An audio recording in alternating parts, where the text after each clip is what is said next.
America ने भारत से लौट रहे एक ईरानी युद्धपोत को हिंद महासागर में निशाना बनाया। इस हमले में 87 लोगों की मौत हो गई, जबकि कई अभी भी लापता हैं। ये वॉरशिप भारत में नौसैनिक अभ्यास में शामिल होने के बाद वापस ईरान लौट रहा था। अमेरिका ने दावा किया है कि उसकी नौसेना ने एक पनडुब्बी ने श्रीलंका के पास एक ईरानी युद्धपोत को निशाना बनाकर डुबो दिया। इस हमले में ईरान को भारी नुकसान हुआ और कई नौसैनिकों के हताहत होने की खबर है। बताया जा रहा है कि अमेरिकी सबमरीन ने भारत से लौट रहे ईरान के युद्धपोत आइरिस डेना पर टॉर्पीडो से हमला किया। ये हमला हिंद महासागर में श्रीलंका के समुद्री क्षेत्र के पास हुआ, जिसके बाद जहाज पूरी तरह समुद्र में समा गया। इस फ्रिगेट पर करीब 180 लोग सवार थे। शुरुआती रिपोर्ट्स के मुताबिक इस घटना में कम से कम 87 नौसैनिकों की मौत हो चुकी है, जबकि कई लोग अभी भी लापता हैं।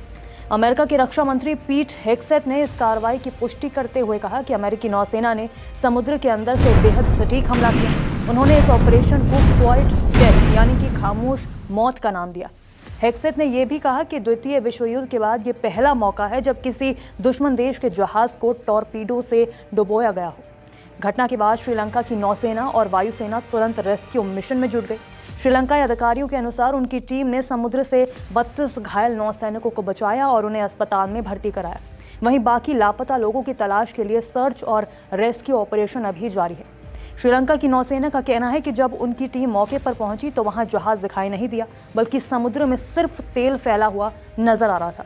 हालांकि ये घटना श्रीलंका के समुद्री अधिकार क्षेत्र से बाहर हुई थी, फिर भी मानवीय आधार पर श्रीलंका ने बचाव अभियान चलाया।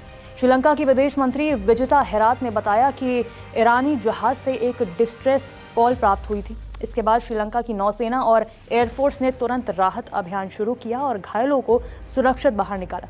दरअसल आइरिस डेना हाल ही में भारत के विशाखापट्टनम में आयोजित मिलान 2026 नाम के बहुराष्ट्रीय नौसैनिक अभ्यास में शामिल हुआ था। इस कार्यक्रम के तहत दुनिया के कई देशों की नौसेनाएं एक साथ समुद्री अभ्यास करती हैं। 2 हफ्ते पहले ये जहाज विशाखापट्टनम बंदरगाह पर भी पहुंचा था, जहां भारतीय नौसेना ने उसका औपचारिक स्वागत भी किया था। अमेरिकी रक्षा मंत्री ने यह भी दावा किया कि अमेरिका का अभियान सिर्फ एक जहाज तक सीमित नहीं है। उनका कहना है कि अमेरिका का लक्ष्य ईरानी नौसेना की ताकत को पूरी तरह खत्म करना और अब तक कई जहाज़ों को निशाना बनाया जा भी चुका है। उधर इस हमले के बाद कांग्रेस नेता पवन खेड़ा ने सोशल मीडिया प्लेटफॉर्म एक्स पर पोस्ट कर निशाना साधा है। उन्होंने लिखा कि मिलान 2026 अंतर्राष्ट्रीय बेड़ा समीक्षा से लौट रहे एक ईरानी नौसैनिक पोत को, जहां उसे भारत में आमंत्रित किया गया था, श्रीलंका के निकट भारतीय जल क्षेत्र में एक अमेरिकी पनडुब्बी ने उसे डुबो दिया। क्या भारत को अपने ही पड़ोस में कोई प्रभाव नहीं रह गया, या वो क्षेत्र भी चुपचाप वॉशिंगटन और तेल अवीव को सौंप दिया गया है?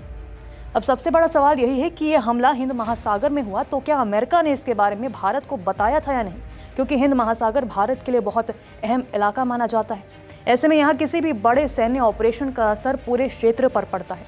अगर अमेरिका ने बिना किसी जानकारी के ये हमला किया है तो ये दिखाता है कि वो कई बार अपनी ताकत के भरोसे फैसले लेता है और दूसरे देशों की भूमिका को ज्यादा महत्व नहीं देता। जो देश अक्सर दुनिया को नियम और कानून की बात करता है, वही कई बार खुद ही उन नियमों को नजरअंदाज करता नजर आता है। सीधी बात यह है कि समुद्र किसी एक देश की जागी नहीं, यहाँ की शांति और सुरक्षा सबकी जिम्मेदारी है। अगर ताकतवर देश अपनी मर्जी से ऐसे हमले करेंगे तो इससे दुनिया में तनाव और बढ़ेगा।